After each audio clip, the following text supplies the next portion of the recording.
ایک ایسی قوم جس کے 12,000 افراد ایک ہی رات میں انسان سے بندر بن گئے۔ یہ لوگ کون تھے اور انہوں نے ایسا کیا گناہ کیا تھا جس کی وجہ سے ان پر یہ سخت ترین عذاب نازل ہوا؟ کچھ روایات کے مطابق حضرت داؤد علیہ السلام کی قوم کے تقریباً 70,000 افراد سمندر کے کنارے ایلا نامی گاؤں میں رہتے تھے۔ یہ لوگ انتہائی خوشحال اور پرسکون زندگی گزار رہے تھے۔ چونکہ یہ لوگ سمندر کے کنارے رہائش پذیر تھے، لہٰذا ان کا ذریعہ معاش مچھلی کا شکار تھا۔ اللہ تعالیٰ کی طرف سے دی گئی تمام تر نعمتوں کے باوجود یہ لوگ شکر گزاری کے بجائے اللہ تعالیٰ کے نافرمان ہو گئے، اور دنیا کی محبت نے انہیں اس قدر گمراہ کر دیا کہ انہوں نے حلال و حرام میں فرق کرنا بھی چھوڑ دیا۔ اسی سرکشی اور نافرمانی کے باعث اللہ نے انہیں ایک آزمائش میں ڈالا۔ دراصل یہ لوگ جس دریا کے کنارے آباد تھے اس میں وافر مقدار میں مچھلیاں موجود تھیں، لہٰذا یہ لوگ اس دریا سے مچھلیاں پکڑ کر اپنی خوراک کے طور پر استعمال کرتے تھے اور ان مچھلیوں کی خرید و فروخت بھی کرتے تھے۔ اللہ نے اس قوم کا امتحان لینے کے لیے انہیں یہ حکم دیا کہ سنیچر یعنی ہفتے کے دن مچھلیوں کا شکار نہ کریں، حتیٰ کہ اس دن کسی بھی قسم کی تجارتی خرید و فروخت یا دنیاوی کام نہ کریں، بلکہ اس دن کو عبادت کے لیے مخصوص کر دیں۔ لہٰذا اس حکم کے مطابق اس قوم کے لیے سنیچر کے دن مچھلیوں کا شکار حرام قرار دیا گیا، جبکہ باقی دنوں میں انہیں شکار کی اجازت تھی۔ لہٰذا اب ان لوگوں نے اللہ کے حکم پر عمل کرتے ہوئے مچھلیوں کا شکار کرنا شروع کر دیا، لیکن یہاں ایک مسئلہ درپیش تھا، وہ یہ کہ ہفتے کے دن مچھلیاں کثرت سے سمندر کی سطح پر نمودار ہوتی تھیں، جنہیں بآسانی پکڑا جا سکتا تھا، جبکہ باقی دنوں میں مچھلیوں کی تعداد بہت کم ہو جاتی۔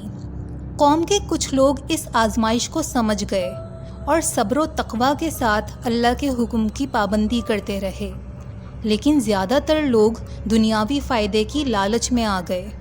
انہوں نے سنیچر کے دن شکار کرنے کا ایک ایسا طریقہ نکالا جو بظاہر حکم الہی کی خلاف ورزی نہ لگے، لیکن حقیقت میں وہ سراسر نافرمانی تھی۔ وہ سنیچر کے دن سمندر میں جال لگا دیتے تاکہ مچھلیاں ان میں پھنس جائیں، اور اگلے دن یعنی اتوار کو ان جالوں سے مچھلیاں نکال لیتے۔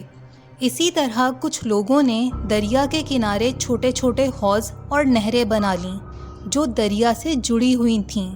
ہفتے کے دن جب مچھلیاں بڑی تعداد میں دریا میں نمودار ہوتیں تو وہ ان حوض یا نہروں کے ذریعے مچھلیوں کو اندر آنے دیتے اور پھر پانی کا راستہ بند کر دیتے تاکہ مچھلیاں واپس دریا میں نہ جا سکیں، اور اگلے دن یعنی اتوار کو ان مچھلیوں کو پکڑ لیتے۔ اس طرح یہ لوگ نہایت چالاکی سے اللہ کے حکم کی خلاف ورزی کرنے لگے۔ ان لوگوں کی یہ نافرمانی دیکھ کر اس بستی کے لوگ 3 گروہوں میں تقسیم ہو گئے۔ ان میں سے ایک گروہ وہ تھا جو لوگوں کو شکار کے اس حرام طریقے سے روکتا اور اللہ کے عذاب سے ڈراتا۔ دوسرا گروہ وہ تھا جو خود تو ہفتے کے دن شکار نہیں کرتے تھے لیکن دوسروں کو اس عمل سے نہ روکتے، بلکہ یہ لوگ ان نصیحت کرنے والوں سے کہتے کہ تم ان لوگوں کو نصیحت کیوں کرتے ہو جنہیں اللہ بہت جلد سخت عذاب دینے والا ہے۔ جبکہ تیسرا گروہ ان نافرمان لوگوں کا تھا جو مختلف ہیلے بہانوں سے اللہ کے حکم کی خلاف ورزی کر رہے تھے۔ لہٰذا جب ان لوگوں کی سرکشی اور نافرمانی حد سے بڑھ گئی تو قوم کے کچھ نیک لوگوں نے بستی کے درمیان میں ایک دیوار تعمیر کر دی تاکہ اللہ کے نافرمان لوگ ایک طرف ہو جائیں اور دوسری طرف اللہ کے نیک بندے۔ ایک صبح جب بستی کے نیک لوگ بیدار ہوئے تو انہوں نے محسوس کیا کہ دیوار کے دوسری طرف سے کسی بھی قسم کی کوئی آواز یا چہل قدمی محسوس نہیں ہو رہی۔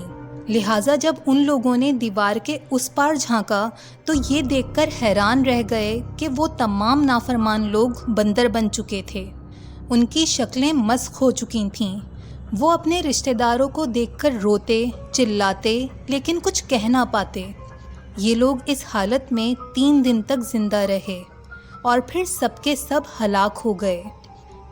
یہ تھا ان لوگوں کا انجام جنہوں نے اللہ کے حکم کو نظر انداز کیا اور مختلف حیلے بہانوں سے حکم الہی کی خلاف ورزی کرتے رہے۔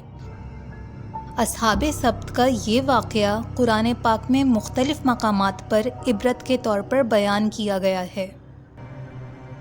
آئی ہوپ آپ کو یہ ویڈیو پسند آئی ہوگی۔ اس طرح کی مزید انفارمیٹیو ویڈیوز کے لیے آپ اس چینل کو سبسکرائب کر سکتے ہیں۔ Thanks for watching this video. اللہ حافظ۔